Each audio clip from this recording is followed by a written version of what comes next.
Masuku ultimately is responsible for his province's health and procurement at the end of the day. He may not be intricately involved in tender procurement processes, but he is ultimately responsible.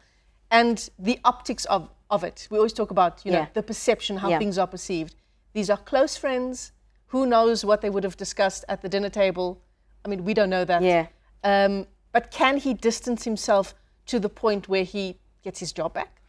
Well, he'll tell you that he's actually not fighting to get his job back, but it's to clear his name, and it's linked exactly to this issue of perception. But it's also very important to remember, Michelle, that the SIU did not make a conclusive finding that Masuku was involved in corruption and that he colluded then to have Thandisizwe Diko be awarded the tender. What the SIU is essentially charging him for is almost being complicit then by not doing your duty of oversight by allowing this tender to go through. And in the papers, if you read the papers, you'll find there then that the SIU has been talking about the fact that the then CFO Kabelo Lhlwenya was somewhat of a law unto herself, and that Masuku at certain points had an opportunity to stop her from pushing these PPE contracts from going through, and then enters supply chain management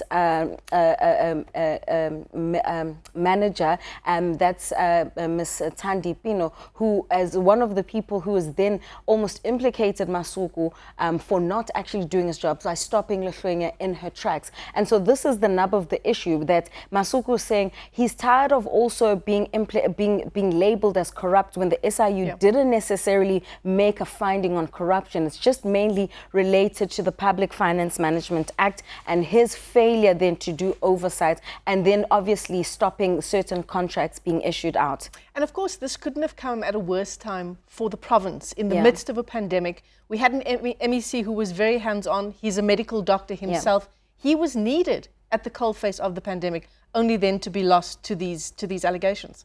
And certainly this is what I think Masuku has an issue with at this particular point in time, that his name there's reputational damage, and that there's no likelihood that he's going to get his job back. But Michelle, I can tell you that it will have implications for the ANC in Gauteng.